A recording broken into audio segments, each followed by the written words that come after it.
Gwen Gordon is an Emmy Award-winning writer and creative director who began a life of play designing and building Muppets for Sesame Street. She left the street to join an Apple research group at the MIT Media Lab, where she designed alternative input devices and computer playstations for children. Gwen then created her own puppet characters and founded Creatures at Large, a media company producing award-winning programs for hospitalized children. She's been an artist in residence in settings ranging from Xerox PARC to San Quentin Prison. She's earned a master's degree in philosophy and religion and is a pioneer in the field of adult transformative play, publishing and teaching widely on the subject. We are incredibly lucky to have Gwen with us for today's webinar. So, without further ado, we are pleased to welcome Gwen Gordon. Thank you, Michelle, for the introduction. And thank you, everybody, for being here. I'm really excited to talk with you today. So in the next 45 minutes, I want to give you the information and tools I have that will have the biggest possible impact on your life and work. I'm going to show you how you can address every major challenge facing your business, navigating accelerating change, embracing uncertainty, dealing with overwhelm and burnout, fostering a culture of innovation, and increasing collaboration skills without working. So if you think that's a grandiose claim, just think of the act of breathing. If you stopped breathing, you'd get dizzy, faint, suffocate, and die. Taking pills for dizziness, inserting oxygen into each organ, or taking workshops to restore your speech would not work. Nothing replaces actually breathing. Well, I'm here to say that play is almost as vital to our well-being as breathing, and that when we suppress or distort our innate play drive, we get every challenge we're now facing at work. Of course, I don't expect you to believe me. After all, we've had 200 years of the Protestant work ethic and have been raised to think of play as a frivolous pastime we can enjoy only after the serious business of work has been done. We split play off from work and relegate it to weekends, vacations, and retirement. No dessert till you eat your vegetables. Meanwhile, we drive ourselves into the ground to perform and achieve. I'll be the first to admit it.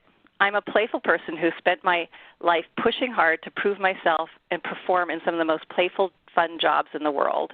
Building Muppets, designing playstations at the Media Lab, being an artist in residence. At first, every job I did was pure play, but they all eventually became stressful, pressured proving grounds, where I ended up pretty miserable and work-obsessed. Does that sound familiar? I'm actually imagining a sea of nodding heads. Of course it does. It didn't start that way, though. For most of us, life itself has shifted from feeling like a playground full of amazing playmates and exciting possibilities to being a proving ground full of trials and tests where we have to perpetually prove ourselves through our achievements so that one day we can finally relax and play, hopefully before we die.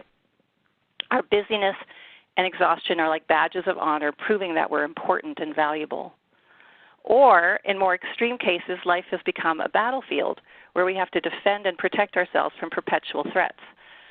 But living on the proving ground and battleground is not only stressful, it's also a serious obstacle to our success. And I don't mean the success of finally proving ourselves and winning big on the proving ground or surviving the battles. I mean the success of having our true gifts blossom in the service of life. It doesn't have to be that way. In fact, think of a time when you felt really playful. What were you doing? Where were you? Who were you with? And just relish for a moment how it felt in your body, your heart, and your mind. And now imagine if you unleashed your most playful self at work. How would that change your experience, your relationships, your life? Unleashing your playfulness at work is not just a fantasy. It's a real possibility. So instead of asking yourself how you can get a competitive edge and be successful on the proving ground, you might instead ask, how can you unleash your playful spirit in your life and work? And that will give you the competitive edge. So that's exactly what I'm going to share with you. And to do that, I want to shift your mindset. Since prioritizing play runs counter to everything we've been taught, I'm going to have to indoctrinate you into the cult of play by sharing why play is such a big deal.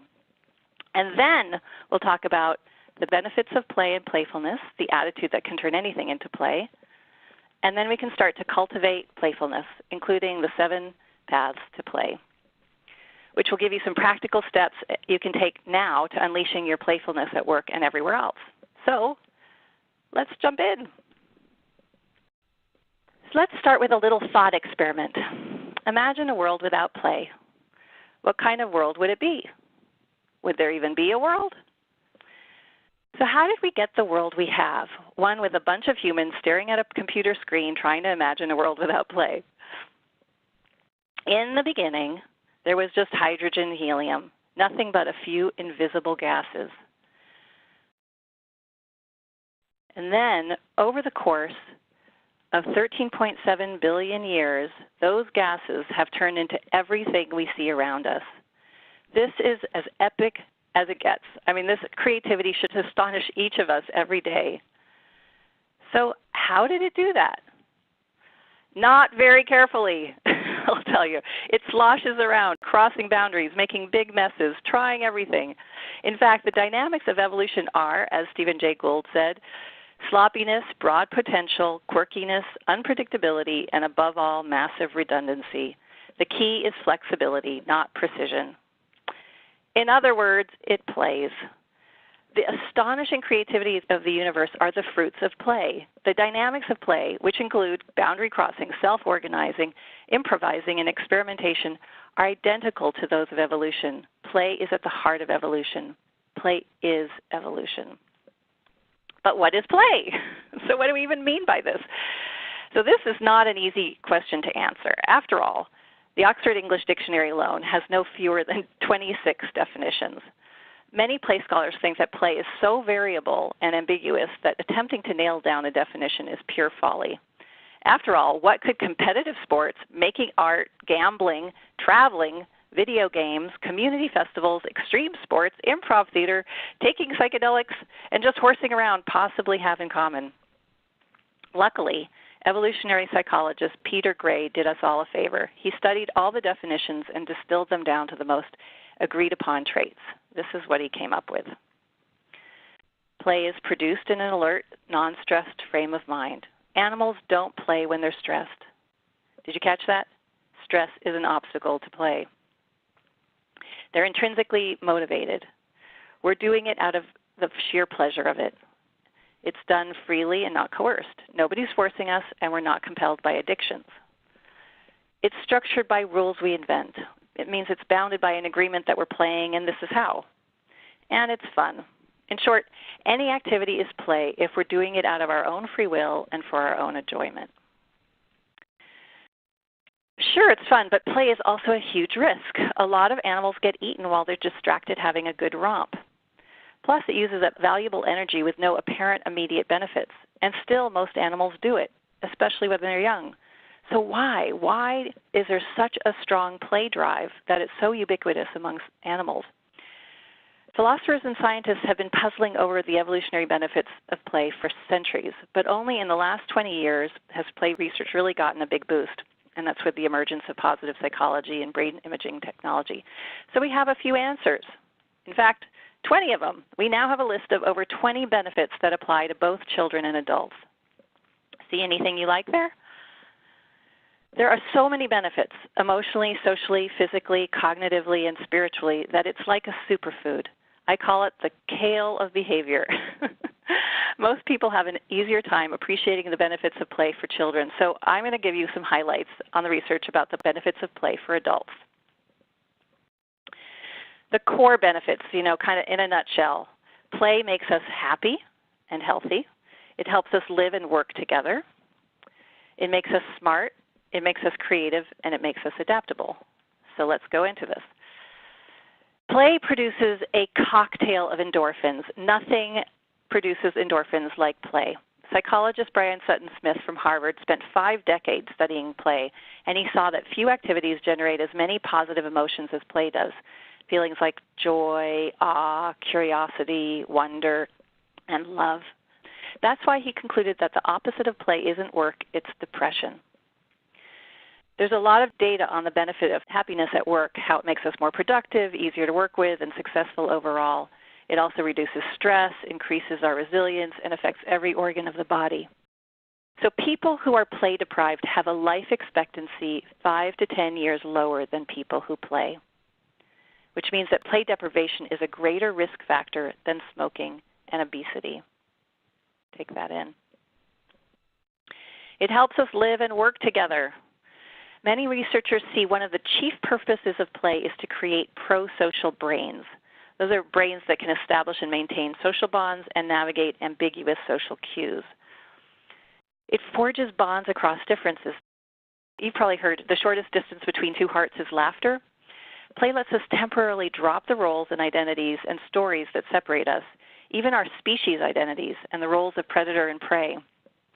That's why it's such a reliable team-building school and why the best teams are the ones that are having fun together.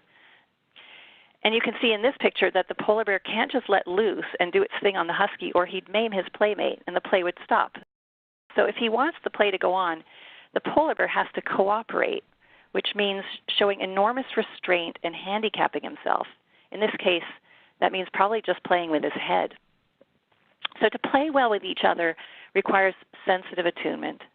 That's why play fosters collaboration. It develops empathy and enhances trust and loyalty, because we have to be attuned to each other's pain threshold in order to keep the play going. Evolutionary biologist Mark Beckhoff from the University of Colorado suggests that morality actually emerged through play, that play is the basis of morality itself. Research also shows that playful people make better leaders. They're more successful, they're perceived as safer and more approachable by their teams, and they're more respected by their colleagues. Who was the worst boss you ever had? I'm guessing they weren't very playful. Who was the best boss you ever had? I'm guessing they were a lot more playful. So play also makes us smart.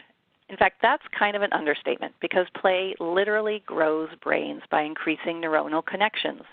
In fact, rats that didn't play as babies had brains 20% smaller than rats that did play. Scientists can actually determine if you're play deprived just by looking at your brain. Scanning human brains, researchers found that play activates the whole neocortex, and that this part of the brain is significantly changed simply by having a half hour of play. The neocortex gives us our executive functions, the ones we need most for work. So goofing around makes us sharper leaders. Let that sink in. Who doesn't want to be smarter? And laughter alone makes our minds function better. Mark Beeman of Northwestern University found that people have an easier time solving a puzzle after watching a short comedy clip. That's because the endorphins produced by laughter enable information to travel faster through the brain and facilitate neuronal connections that make our minds more flexible and creative.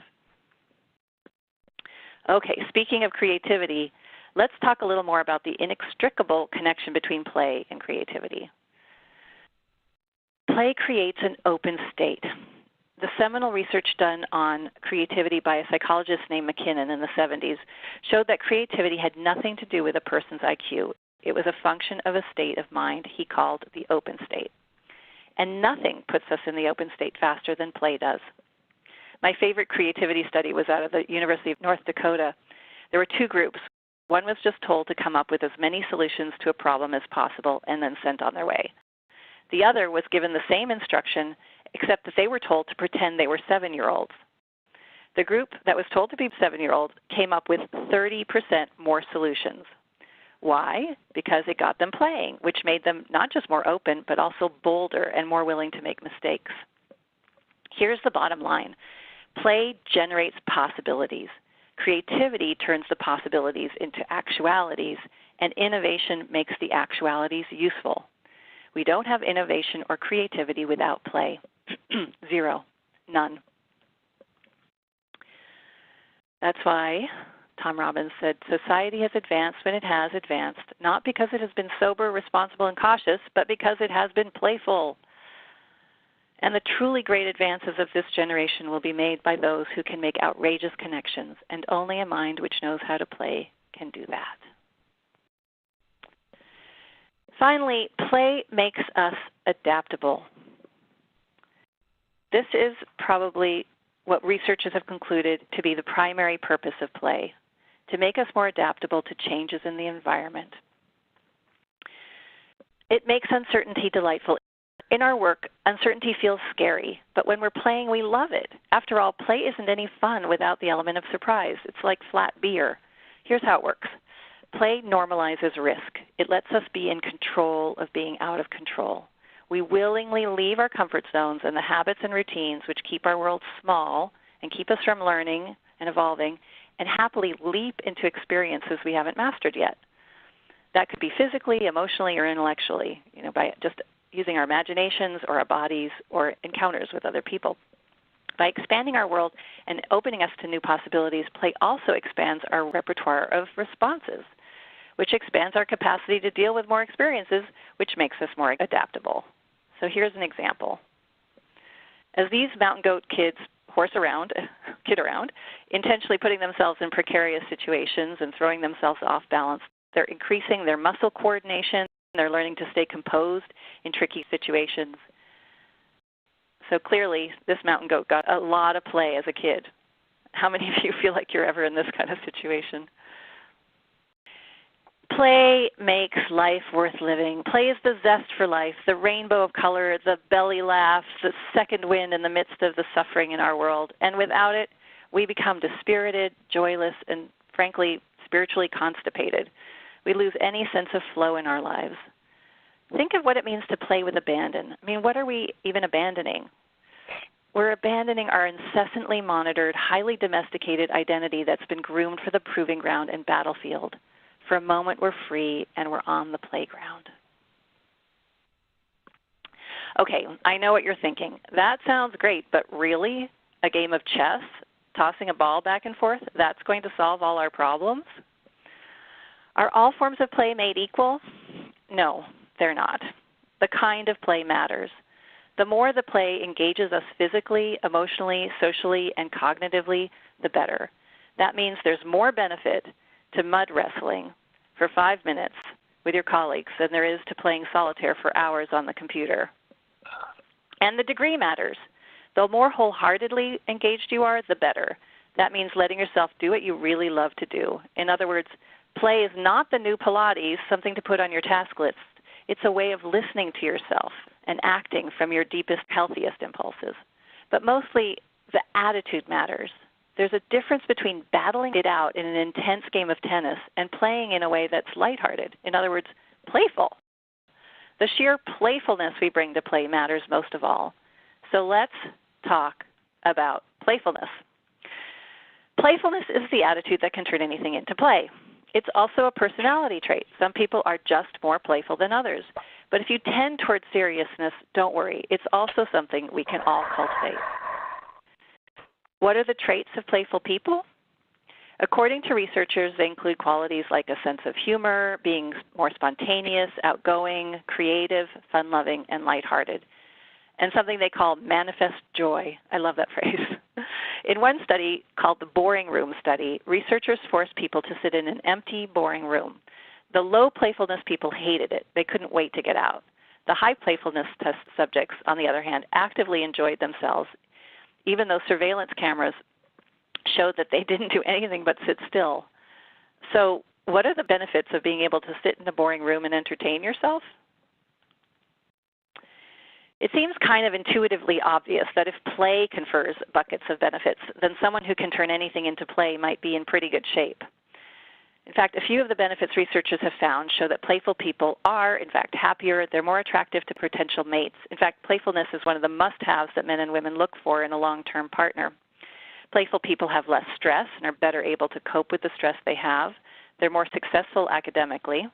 This study was obviously done with college students. And it turns out that not just play, but playfulness is the secret sauce for innovation. British researchers Patrick Bateson and Paul Martin found the most creativity and the greatest innovations come from not just play, but the play that's done playfully, play that's joyful and lighthearted, not cutthroat and humorless. Anybody who brings their playful self to work is going to be a huge asset to their business. Playfulness is not about being happy, up, or manically positive, which is really more of a defense against feeling difficult emotions, and cuts us off from our depths and from seeing real problems. Playful maturity embraces life in all its suffering and complexity, and it sees it all as part of the playground. So think of the fully mature innocence of His Holiness the Dalai Lama. Being the spiritual leader of a nation that's undergoing genocide could weigh heavily on a person. While he does his job and actually lets his heart break daily, he's still absolutely full of joy.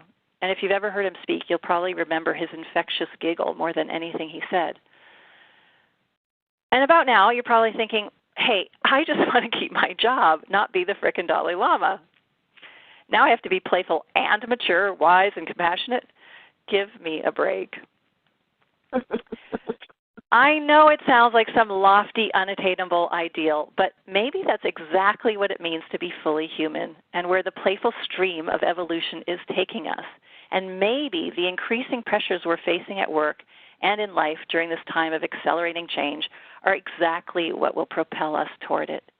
And maybe all we need to do is just start pointing ourselves away from the proving ground and the battlefield a little bit toward the playground every day, put up our sails, and catch the winds of evolution. They're on our side. So let's talk about how we do it. So the basic conditions for play are simple. We are an inherently playful species. We are wired for play and will naturally play if we have the basic conditions. So what do we need in order to unleash our innate playfulness? The two main conditions are rest and safety. Some of you may be thinking, I'm a playful person. That's not the problem. The problem is I'm overwhelmed and exhausted. Don't give me one more thing to do. I need a rest. For this group, I want to say, yes, rest. That is your first priority. Do whatever it takes. Nothing goes well without it. I believe there are actually only basically two modes to living, rest and play. If we can rest when it's time to rest, then we can play when it's time to play. And that means everything when we're awake can be play. Safety and security are the foundation for the playground. Once we've had our rest, what we need is to feel basically secure. It's also one of the definitions of play. Animals don't play if they feel too stressed. We play to the extent that we feel safe. So if we're not playing, it's a sign that we don't feel safe. We might feel threatened in our work environment, a difficult boss, or basic job security, or the challenge might be in our lives outside of work, whether it's a health crisis or a loss, someone dying. And while there are real situations that pose threats to our well-being, many of us don't feel safe to play even when there aren't any external clear threats. I mean, if a wild animal has spent its life in captivity and you open the door to its cage, it will just stand there for a while. It's not quite sure what to do. It feels the call of the wild, and it's terrified at the same time. After all, the cage, as cramped as it is, feels safe. So in the decade I've been leading play groups, I've seen this look hundreds of times, this sort of dazed, what do I do now look. The cage is internal, and when we get out of the cage, it's amazing how much easier it is to feel relaxed and playful in our whole lives. So one of the biggest conditions for unleashing our play is cultivating the inner sense of security that lets us stay playful. So we can start playing sooner than later, and we don't have to wait to feel 100% secure before we do, or we never would. After all, most of the insecurity we have comes from the radio station that plays round the clock on the proving ground. I call it WBNE radio. Wrong, bad, never enough. Play interrupts the regularly scheduled radio program and gets us out of our heads to bring us live from the playground, C-R-N-W, creative, resourceful, and whole. Play is both the path and the destination, so we become more playful by playing. So how do we cultivate playfulness? After my last big fun project became an exhausting proving ground yet again, I admitted myself to play rehab, but it didn't exist, so I had to invent it. So in the last year, I've been experimenting with myself and others, play groups, to find out what really works to stay on the playground. And I've cast my net wide and gathered as many tools as I can, and this is what I've learned. The 7 paths to play. So there's playing on demand, play by design, play on purpose, play by delight, play by disruption, play by invitation, and play with the mystery. And I am only going to talk about the top 4, but I do have a PDF that is available on my site. I'll give you a URL later where you can learn about all of them. So playing on demand. And by the way, each one has a sort of archetype associated with it, and this is the queen. So install play into your kingdom or your queendom. Make your environment as deliciously playful as you can. Set it up so that play comes to you. That means surrounding yourself with things that make you smile and inspire you, whether they're pictures, toys, musical instruments, costumes, beanbag chairs, physio balls. It means subscribing to magazines, newsletter, anything that comes to you to serve up a regular dose of play inspiration right in your inbox. And yes, if a ping pong table zings your strings, by all means get a ping pong table. I actually highly recommend dogs. And bring your dogs to work if they keep you playful. That way, if you get lost on the proving ground, you'll see signs of the playground and know that the possibility of play is never far away. Play by design, the fairy godmother. Schedule it. Most of us are slaves to our calendars, so protect the space for play by scheduling it. Set up weekly play dates with a friend or by yourself. Sign up for skydiving, take the tango dance class, join the choir. I personally feel overscheduled, so I like to block out times in my schedule where I have nothing planned. In fact, I write the word something in that block so that if anybody asks me if I'm available at that time, I can say, sorry, I have something in my calendar. It works, totally works. Create little play breaks throughout the day, like setting an alarm to go off every hour you're working, then when it does, stopping and dancing like a maniac for at least one song. This is something I've been doing, and it's really, really making a big difference. Design tiny habits. Attach a playful activity to something you normally do every day, like after you floss your teeth, make a face in the mirror. After doing yoga in the morning, if that's what you do, ambush your dog if you have a dog. Then give yourself a high five or do a little happy dance for the accomplishment. So it's just a way to weave play, kind of sneakily weave play into your day by associating it with something that you already do, and make it little and easy. Challenge yourself. Design challenges. Give yourself playful challenges that expand your playground. One I did recently was to try 10 different drinks in 10 different places in 10 days. A kombucha at a cafe, a Coke at a baseball game, a cocktail at a club. You get the idea. And that little structure got me playing. And you can just do that with a friend. So I know sometimes it's hard to add something to your schedule. So this playing on purpose, and this is why I run play groups, is because we need structures and just challenges in the community to help us kind of change our habits in this direction. So we all are just faced with the work that's on our plate. So playing on purpose with Mary Poppins, remember, in any job that must be done, there is an element of fun. You find the fun and snap, the job's a game. So channel your inner Mary Poppins and find the element of fun in any job that must be done. So if you're packing boxes for a move, you might actually find yourself enjoying taping the boxes shut. So indulge yourself. Make a little game out of finding the most creative or efficient or just plain fun taping methods. So look for where it's fun and give it to yourself. Give yourself the fun that, even if it's little, that's part of any task. Make the fun. So if you can't find it, make it. That might mean, on a commute to work during a traffic jam, singing. Sing a song or handing out Slinkies at the next meeting. And next time you're on an elevator, I just tried this. Try meowing periodically. Be daring. There's so many things you could do that just spice it up.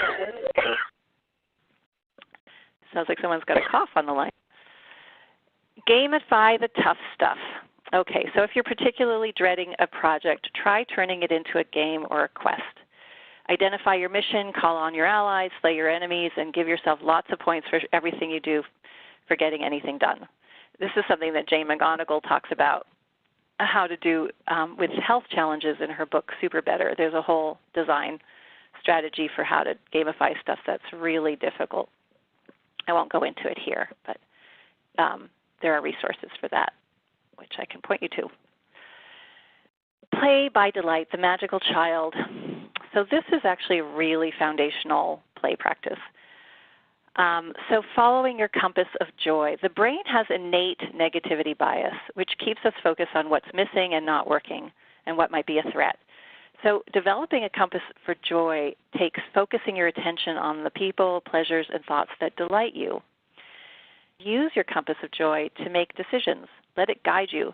If you're starting to get grumpy because you haven't taken a break in 3 or 4 or 10 hours, follow the compass that's pointing directly toward taking that break. Eventually, if you really trust it, the compass will point you to the work that has the most heart and meaning for you and the people that lift your spirits, and everything in your life gets better. More than anything else, this practice will take you to the playground. Wait for the yes trail. Another aspect of this practice is to follow the yes trail. That means learning to notice when you're feeling a whole body, wholehearted yes to something, whether it's to a particular job or client or the tuna sandwich on the lunch menu. It generally comes with a sense of ease and well-being. You look at the opportunity and you feel good. That's the yes. Follow it. And be spontaneous, which means surprise and delight yourself on a regular basis by acting on the yeses on a moment's notice without belaboring it. Like if you happen to have a flower in your office and a coworker's having a bad day, just give it to them. Look for opportunities to surprise and delight yourself and everybody else. And then just play and play more. It's starting to feel like a big, long list. Playing by delight means just playing more the way you like to play. Playing by delight is the basis for all the other playful paths. Again, you can download the PDF that fleshes these out and gives you some reflection questions, and you'll learn about the other 3 play paths. The evidence shows that unleashing your playfulness at work and creating truly playful workplaces is central to our success. That's why I've developed a special program to help you just plain play more and to also really deal with the obstacles that block your play. So join me and some fellow rascals for an 8-week romp down each of the 7 paths to play. You'll get resounding support for making play a priority, ideas you can apply right away for sparking play at home and at work, practices for cultivating a playful approach to life as a whole so that everything becomes play, and the chance to just let loose, lighten up, and laugh at yourself.